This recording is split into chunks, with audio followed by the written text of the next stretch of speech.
magacayga waxaa la yidhaha Lowbahane Shariif Ibraahim Yuusuf xalqadda 11aad baan masjid Salmaan Al-Farsi markaad badow tahay diinta wax ka fahamto ninba taagii ha tallaabsado berigii hore yarkii kacaanka dhulka ka istiray baan hay gabgablayaashii dad markaa khuruuska baxay wixii iga soo baxay baan sidii dadka wax u sheeg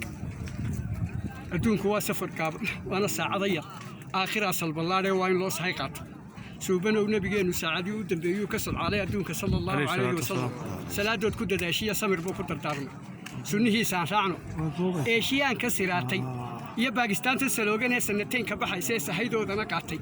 iyo hindida sool qulqulaysa iyo Sri Lankada iyagoo Soomaaliya dhagayaalo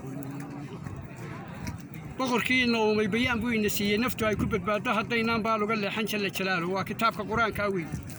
baxsana uu nabigeenuna baraweynka ahaa sallallahu alayhi wasallam waa macallinkii ummadda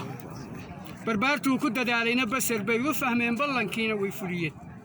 jamaacadka baxaya boos cadaaga maleegtay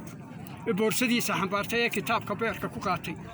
Bariis iyo Boon iyo bariga Shiinaha gaaray bayaanka ay u qabteen boqolaal shalay baadi ahaa balagtii iska gooyadu baybalkii iska tuuray caalamkii bar islaamay barigii Umar Moodo iyo ragna buulashan gaaban badhaysa cunayaan basraay keentaya walla waa kala baabarina waa loogaan Allahumma ballaqtu